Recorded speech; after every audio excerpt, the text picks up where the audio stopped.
Okay, everybody, welcome back. So, how was your break? I had a good break. And now it's time to go back to our one and only Stats and Probs. Here we go again. It's gonna be more exciting than you think. So, let's get started, okay? Now, let's go to item number 1. So, last time, so far so good, we were able to finish everything up to the probability distribution table. Ngayon, we're gonna work on binomial experiment. So when we say binomial experiment, diba, in binomial experiment, there are 4 different types of probability distributions that you're going to meet. And the 4 probability distributions that you're going to meet are this.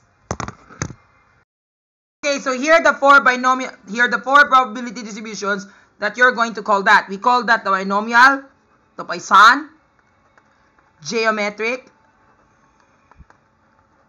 and hypergeometric.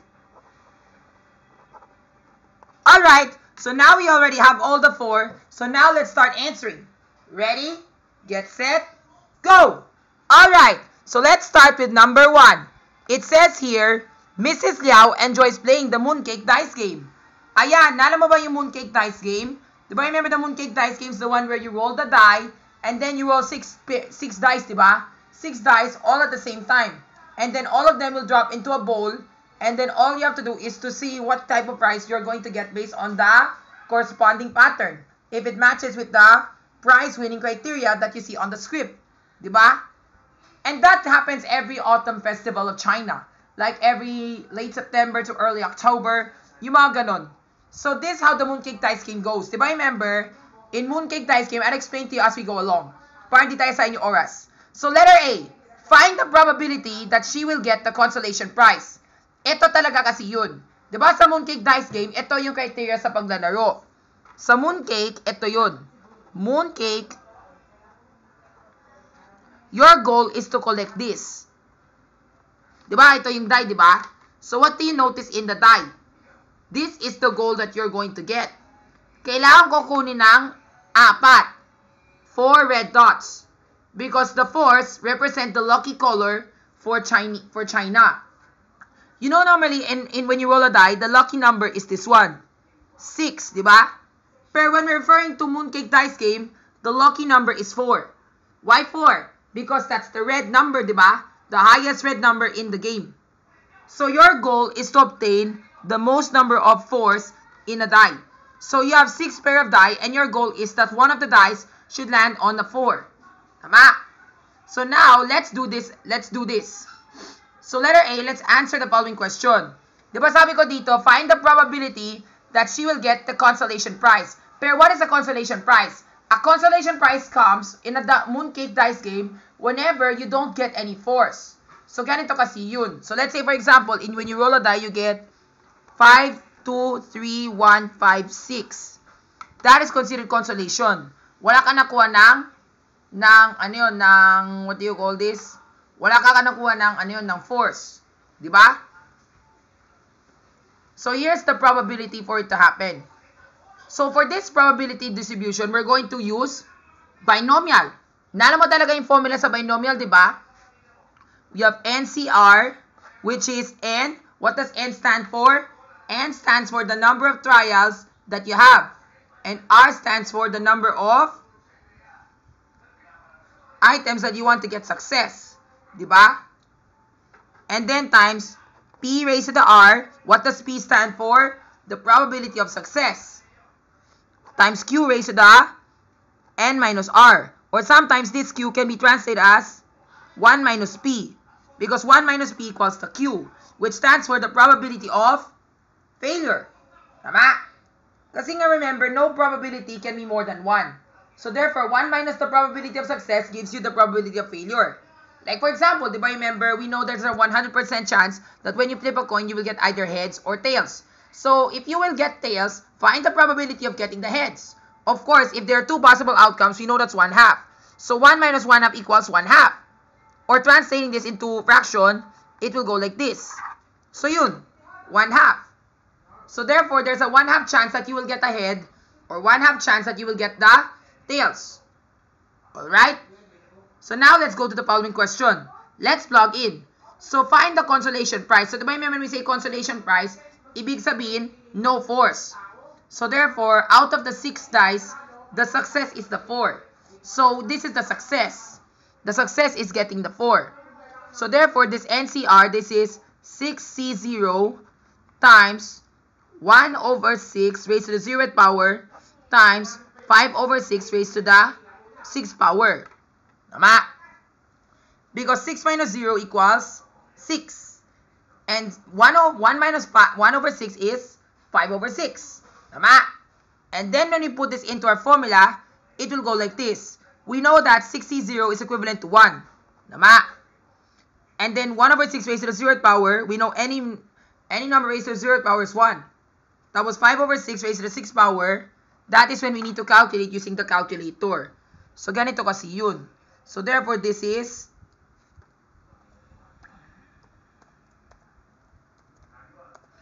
you should get this answer. So, therefore, this is the formula that I did. Ito po yung formula na ginawa ko. So, this is the product of the combination of 6C0 and 1 over 6 raised to the 0th power times 5 over 6 raised to the 6th power. Here's the solution that I did. So, the combine of 6C0 is 1. Diba? And then on the first try, we need to get, ano yun? 5 over 6. The first die, 5 over 6. Then 5 over 6 and 5 over 6, 5 over 6, and so on. Then we product this all up, product everything from the combine to the exponent, and we should get 33.48%. So, this is the probability that you will get. So, the probability that you will get a consolation prize is 33.5%. That is the correct answer for letter A. Next, letter B. Probability that she will get the 5th prize. Okay. Alam mo ba yung 5th prize sa pag-roll ng die? In a mooncake dice game? Diba, remember, if you get the 4s, 1 4 represents the 6th prize. The lowest. Tapos, when you get 2 4s, that's the 5th prize. If you get 3 4s, that's the 4th prize. Then if you get 4 in a row, that's the 3rd prize. When we say 4 of a kind, let's say, for example, you get 4 2s, 4 1s, 4 3s, 4 5s, or 6s. But if it were 4 4s, that is already a chong 1 already. The second prize is the 1, 2, 3, 4, 5, 6 criteria, such that in all the 6 dice, you will get a 1, 2, 3, 4, 5, 6. Okay? And then the chong 1 happens when you get 4 4s. But that's a rare probability for it to happen. So let's see the probability of getting the 5th prize. So to do this, nalaman ba talaga yung formula, di ba? So the formula is, we need to get 2 4s. Di ba? So 6C2, and then 1 over 6, that is the probability of getting a 4 raised to the 2nd power times 5 over 6 raised to the 4th power. Let's see if we get this answer correct. Did we get that one right? Yes, very good. Combine of 6C2, 1 over 6 raised to the 2nd power, because that's the probability of success of getting 4s. And you need to get that twice. And 5 over 6, all other numbers being raised to the 4th power. Tama? So, ito na yung solution sheet ko. 6C2 is 15.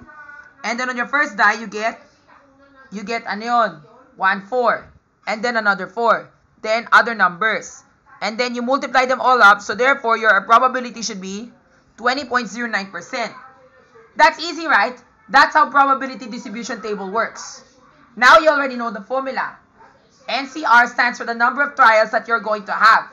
And then P stands for the probability of success raised to the exponent such that you want to get the success. How many tries you want the success?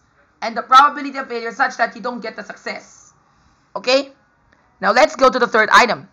For letter C, find the probability that she will get the chong 1 such that the sum of the 2 dice must equal to 8. Ayan, nalaman sa, diba sabi ko kanina, when we say chong 1, the chong 1 is what you get when you get 4 4s. So, yun talaga ang chong 1. Pero, ganito kasi yun, I'll explain to you the rules of chong 1. Diba, this is chong 1, diba? Ito yung sabi ko, diba? I have a pair of dice, I have 6 dice here. So, I roll in my hand, then I drop it on the floor, and then whatever I get, yun nga. Ayan, then diba, we also check the pattern. So, you have 1, 2, 3, 4, 5, 5. Uy, lapit na. That's already almost a second prize. Kasi po, if one of the 5s were this one, were 6, Therefore, 1, 2, 3, 4, 5, 6. Ano yung kukunin ko? Ang kukunin ko ay yung second prize. So, let's try rolling the 6 dice again to see what will I get. So, yan. Look. This is the combination that I got. I got 3 4s, 1 6, 1 3, and 1 1. So, what does that mean? I get the third prize. So, I'm lucky. Now, what if I try another roll? Then this happens.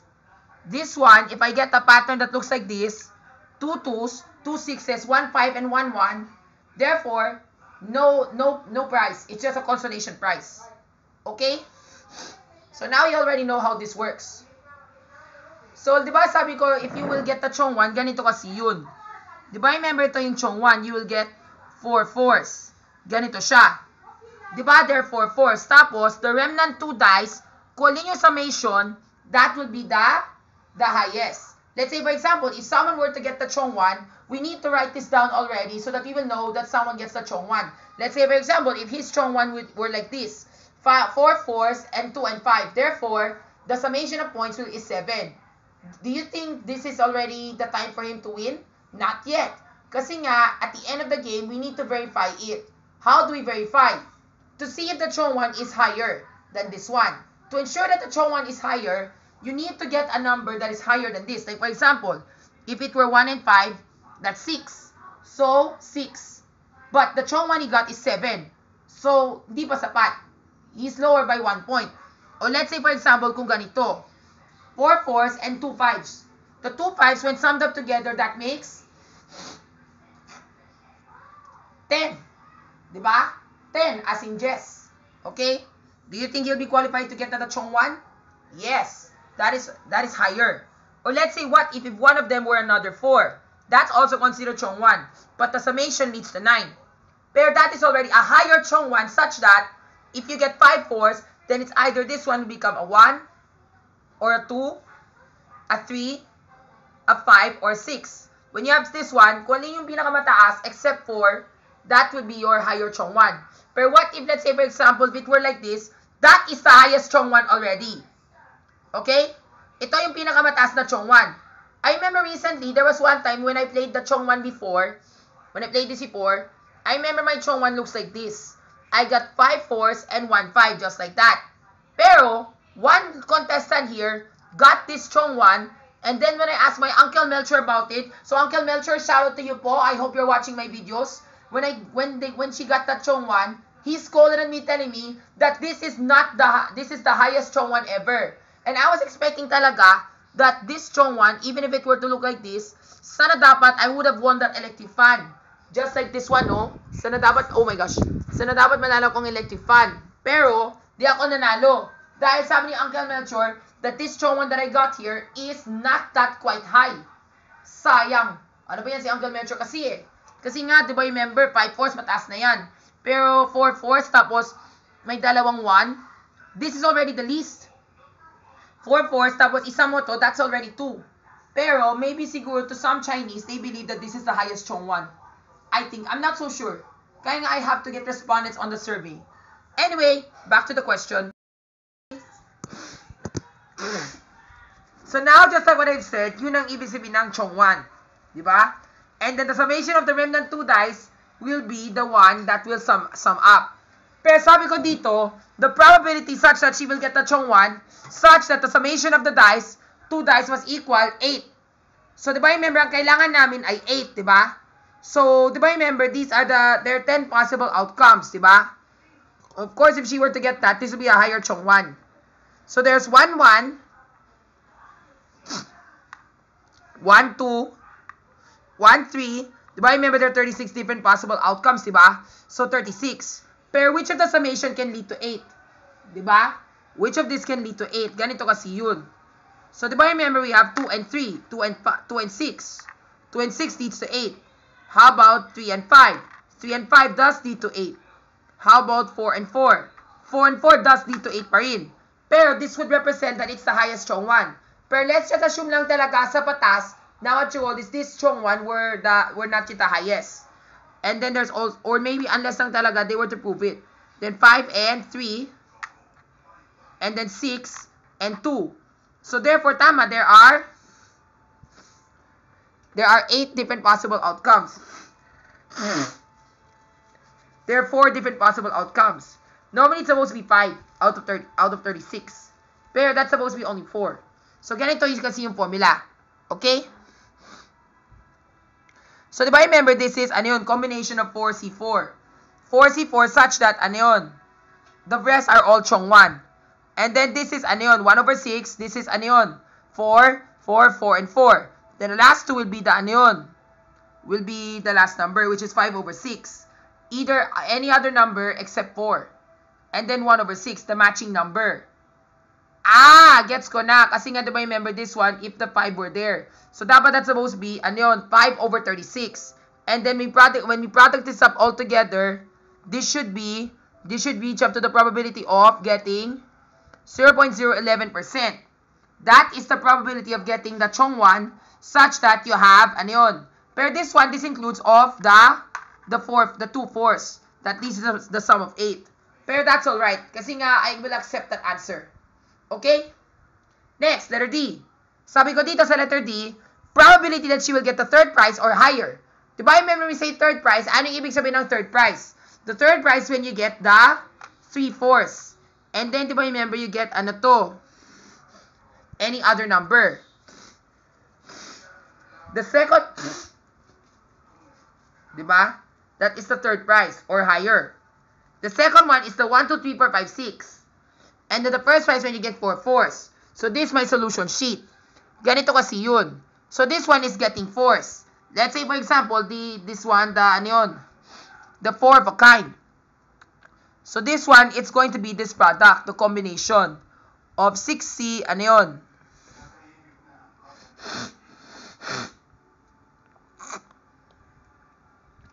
Ah, so this is the formula for getting 4s. If you get 0, 4, 1, 4, 2, 4, 3, 4, 4, 4, and 5, 4, and 6, 4s. So, yan, di ba? This is the probability of getting the 4s. Di ba? If you get 3 4s, this is what will happen. And then the chong 1. Di ba? And then this one, what if you were to get 1, 2, 3, 4, 5, 6? Di ba? Yung 1, 2, 3, 4, 5, 6 ay ganito. If you get this one, 6/6, and because that's the second prize. Di ba? Remember yung 1, 2, 3, 4, 5, 6, it's like this. Di ba? Ganito siya. 1, 2, 3, 4, 5, 6. Diba? So, you have 6/6. And then 5/6 times 4/6 times 3/6 times 2/6 times 1/6. And you will get this answer. Diba? The product. So, this is what you're going to get. Diba? And then here's my answer. The sum is M269, which is this one. Diba? This is the what you call this, yung ano yun. If you get the 4 of a kind, the one yung naka-blue. Tapos yung naka-red, that is for the chong 1. If you get the 4th prize or higher. The 3rd prize or higher. Pero what you call it, I think that's supposed to be the 3rd prize rin.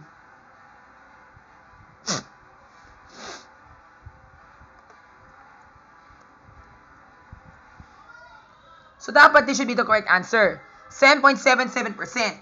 That is the correct answer. Next, for letter E, here's the problem for letter E. The probability that she will get any of the prizes on her 5th go. Diba, remember, that is what you call a geometric probability distribution table. When we say geometric, it talks about what is the probability that you will get it on the exactly the nth trial that you want.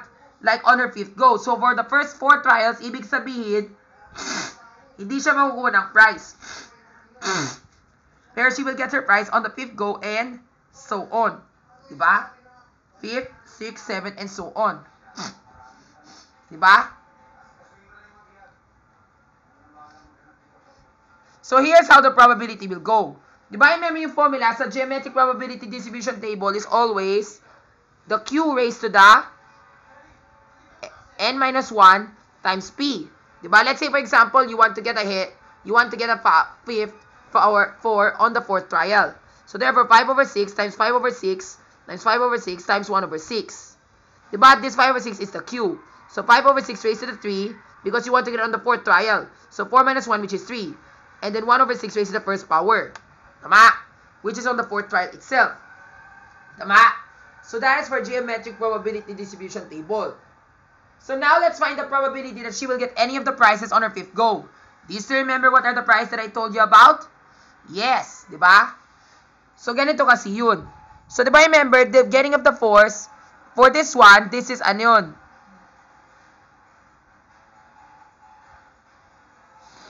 This is getting force up to number 6, di ba? That's for the ano yun, getting a force to get your prize. Tapos, if you get ano yun, what you call this, yung 4 of a kind, ito yun. This one. Yes, di ba remember on your first die, you will get 5 over 6. Any other number except 4. Di ba remember you say 4 of a kind, ganito kasi yun. Let's say for example, you get 4 threes. It can be any other number except any other number. Or if you have a 4, that will be considered as 1 4, pero we consider the higher, which is this one, the hard to get. Or yan, di ba? That is 4 of a kind. Because, di ba remember, if you will get a prize, it's either you get the fours or this special combination. 4 of a kind of any number. So, 5 over 6, let's say for example, yung isang die, you get 3. So, dapat the rest of the fourth should be 3 over 3. So, 1 over 6 times 1 over 6 times 1 over 6. And then that becomes 5 over 6, which represents the other numbers. So, let's say for example, you get this other except for 3. And then yun. And then 5 over 6, diba? Any other number you like. And that's the product, okay?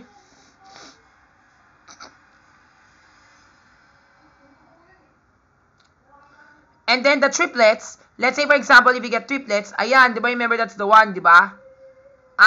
Yung ano yun, this one you're trying to tell me. If you get 3 of the same kind, pero sometimes the rule does not apply. You will get 3 of one and then 3 of the other one to make a semi-pattern. That is what you call triplets. So you get this one. Yan. 5 over 6 and 1 over 6. So let's say you get 6, di ba? Then you get another 6 and another 6. Tapos this one, you get another number aside from 6. Let's say you get, 3. Di ba? And then you product this up all together. And then, and then that's how it goes, di ba? So yun. Okay. So therefore, this is the probability distribution table. Okay? And then 1 minus K273. So that's the sum. This is the sum of all the probabilities that you will get the prize. So from getting 4s, if you will get the first up to the 6 4s. And then plus this one where you get the 1, 2, 3, 4, 5, 6 criteria. And then plus this one, whereas you get the 4 of a kind criteria and the triplets. Diba? And this will give you 68%. Then 1 minus 68% will give you this one. This one, this one, this one, diba? So you'll get it on the 5th try and so on. So this will be your first try, second try, third try, fourth try, 5th try. And then you product everything up so that you will get this answer. So therefore, the probability that you will get any of the prize on your 5th go will be a 0.68%. Diba? And then that's the formula. The Q stands for 1 minus the probability of success. And then raised to the n minus 1 power, which is the n stands for the trial where you want to get your first success. Diba? So 5 minus 1, that's 4. And then raised to the, then times the probability of success. So yun lang. Diba? That's it. So that's that's number 1, the mooncake dice game. Next, number 2, Royce is having his meal at Jollibee. Wow, sarap! Kain ka na naman sa Jollibee. Ang sarap talaga yung what you call it, yung kinainin mo sa Jollibee. So here are the following questions that are asked. Letter A, before going to school, he'll stop by for breakfast meals. He'll do this from Mondays to Fridays. So yan, di ba remember, ganito yun. Di ba remember, for some students, bago sila magpunta sila sa school, kakain sila muna sa Jollibee. Mag-drive-thru sila, tapos kakain sila ng breakfast bago sila magpunta sa school. So yung mga ganon. And then, he will go do this every Mondays to Fridays bago siya sa school. And then, ito yung mga meals. Like Jolly Hotdog. Di ba yung Jolly Hotdog, the one yung nakaban, di ba? Jollibee Big Breakfast Meal. Di ba remember yung Big Breakfast Meal sa Jollibee? Meron kang garlic rice na may kasamang sunny side up egg. Tapos yung ulam, alin yung gusto mo. Let's say for example, you want the sausage, the corned beef, the tapa, or the hotdog, yung mga ganon. That's why nga sabi ko dito, Big Breakfast Meal of hotdog, corned beef, tapa, or chicken joy. Diba? Let's say kasamang chicken joy dyan. Pancake sandwich. Diba yung pancake sandwich na ano yun? There are 2 pancakes. And then in between, there's the bacon, the ham, the egg, the cheese, yung mga ganon. And then the regular pancakes, yung 2-piece pancakes, and then the egg sandwich, yung mga ganon.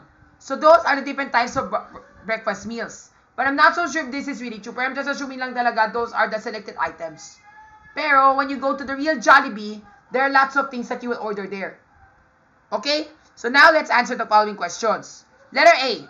Find the probability that he will get the big breakfast meal of tapa twice for the week. So, di ba remember, look at this. Di ba remember of Jolly hot dog? Big breakfast meal of hot dog, corned beef, tapa, chicken joy, pancake sandwich, regular pancakes, egg sandwich. So, there are 8. So, the big breakfast meal of tapa is right there. So, that's 1/8. And di ba remember, look at the question. What type of probability distribution is this? It's a binomial experiment. Very good. So, binomial experiment. So, find the probability of getting the tapa, how many times? Twice for the week. So, therefore, we apply this formula.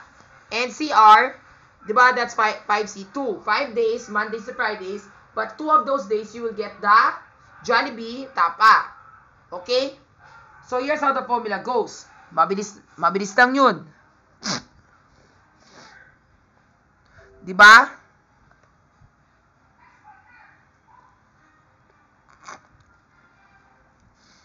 This is 5C2. And then 1/8 raised to the second power, which stands for the probability of success. And then 7/8 raised to the third power, which stands for the probability of failure. That's it. Mabilis lang yun. Next, letter B. Same as letter A. It's the same condition. But he'll get pancakes at least twice for the week. Ayan, at least twice. And now we need to formulate a probability distribution table for that matter. Pero sabi ko dito, where are the pancakes? Meron silang dalawa. Ang pancake sandwich at yung regular pancakes. Ito na po yung solution sheet na ginawa ko. So, these are the 5 days when he will get ano yun, breakfast. Diba? Pero sabi ko dito, he will get the pancakes twice. So, combine 5C0, 2/8 raised to the 0th power, 6/8 raised to the 5th power. And then, this one. Diba? Pero he said, he will get the pancakes at least twice. So, dito siya. Diba? 5C3, 2/8 raised to the 3rd power, and then 6/8 raised to the 2nd power. And then 4th power, and then 1. Then 5th power, then 0. And then you sum everything up. Okay? Just like that. And then when we sum everything up, we get the answer of 3 to 5. And the answer is 10.35%. Yun lang, mabilis lang yun. Next, letter C, ano yung tanong? Same pa rin sa letter A such that he will do this routine. Pero he'll get the big breakfast meals or any meal with an egg on the 4th day. Yan. So, diba remember, this is a geometric probability distribution now. Kasi nga, he will get that on the 4th day. So, let's say on Monday, he will get chicken joy. Tuesday, he will get tapa. Wednesday, he will just get, ano yun?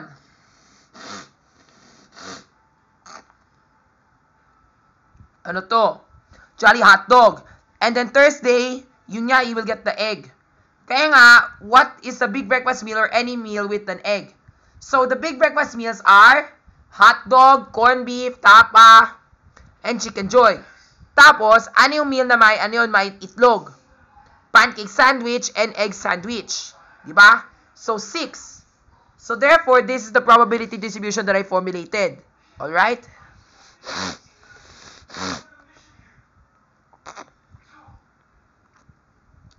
On the first day, that's 3/8, diba? Kasi nga, that's the big, ano yun, the big breakfast meal. Baka malay mo yung chicken joy na sinunod ko doon. That is, ano yun? Maybe that chicken joy is not part of the big breakfast meal. That's just the chicken joy meal with rice. No egg. So, maybe I put there 5 because a big breakfast meal of hot dogs, corned beef and tapa, that one consists of egg. Pancake sandwich, may egg yan, sure na yan. Tapos, egg sandwich, may egg pa yun. So, therefore, that's 3/8, which stands for the probability of failure, times 3/8 times 3/8 for 3 days, times 5/8. Then, we product everything so we can get the answer. Or, the geometric formula goes like this. Diba, remember, it stands for the Q raised to the n-1, which stands for 3/8, which is the probability of not getting the egg, and then raised to the n-1, which is 4 minus 1, 3rd power. So, yan, di ba? Yes, that's the one. And the answer you get is 3.30%. That's it. Next, letter D, sabi ko dito, during lunch break, he eats Jollibee Chicken Joy with a subordinate side dish of his choice. So, yan. Di ba, remember, dito mag-lunch na siya. Let's say, for example, kung payag ng school na pwede sila magpunta sa Jollibee, kung saan sila mag-lunch. And they will eat Jollibee Chicken Joy. So, he will eat Jollibee Chicken Joy. Tapos, meron siyang side dish of his choice. Alam mo yung mga side dish doon? Like, for example, you want to order fries, burger, cheeseburger, chicken sandwich, peach mango pie, or choco fudge sundae. Yung mga ganon. But I think in the menu, there might be lots. Kaya nga, go check that out one time. Pero I'm just inventing right now. Just stating the scenario. So, find the probability that after a whole week, including weekends, he has eaten the sandwiches thrice. So, yan, kasama na yung weekend. So, therefore, that's 7. So, find the probability that after a whole week, including the weekends, the sandwiches are eaten thrice as the side dish. So, di ba, remember, si Royce, magpunta siya sa Jollibee every day for lunch. Para kumain siya ng lunch. Ng Jollibee Chicken Joy. And then, the side dish, he will get, ano yun? The sandwiches 3 times. So, ano yung mga sandwiches dito? Burger, cheeseburger, at saka chicken sandwich. Di ba, those are considered sandwiches dahil may dalawang silang tinapay sa top at saka sa baba. Diba? So, those are what you call the sandwiches. And that's 3/6. Diba? Now, let me show you the solution. Diba? So, 7C3 times 3/6 raised to the 3rd power times 3/6 raised to the 4th power. Diba? And then, what answer do you get? It's 27.34%. That's the answer, diba? Next, letter E. Dito sa number 5. What's the question here? Same as letter D, same scenario. But he'll eat the peach mango pie or the cheeseburger on the 5th day of the week. This is a geometric probability distribution multiple. So, peach mango pie or the cheeseburger, that's 2 out of 8. 2 out of 6. Pero eaten on the 5th day. So, ganito yung solution sheet ko. Diba, we have, ano to? 4/6, 4/6, 4/6, times 4/6, times 2/6 on the 5th day. So, yan, diba? So, this is the formula. Yes, 4/6 raised to the 4th power times 2/6 raised to the... Teka, that's supposed to be raised to the 1st power. Kasi nga sabi ko dito, ano to? He'll eat the cheeseburger on the 5th day. So, dapat, that's supposed to be 1, not raised to the 2nd power. This is supposed to be the correct answer. 6.658%. Last but not least, letter F. Ito na yung tanong ko sa'yo. Letter F, an average of 5 groups of customers will order in 30 minutes. Find the probability that 10 groups will order in the next 30 minutes. Ayan, so for this problem, what does this problem involve? This implies a Poisson probability distribution table. When we say Poisson, that is calculating for the probability such that there's a general average, and then we want to get the calculated average of this probability. Naano mo talaga yung formula ng Poisson probability distribution table? It is E. What does E stand for? E stands for the Euler. Diba? Raised to the negative lambda. What is this? The mean. Diba? And then raised to the lambda, raised to the T power. All divided by the K, or the K power. Diba? So, if you try to input this into your calculator, it should give you this formula. Ito kasi yun. Diba? Remember, this is your calculator, diba? So, kailangan namin ang probability for Poisson is like this. Diba? Remember, we say U, that's Euler. Hanapin mo yung E, ito yun. Ito yung Euler. Nakita ba yung E, diba?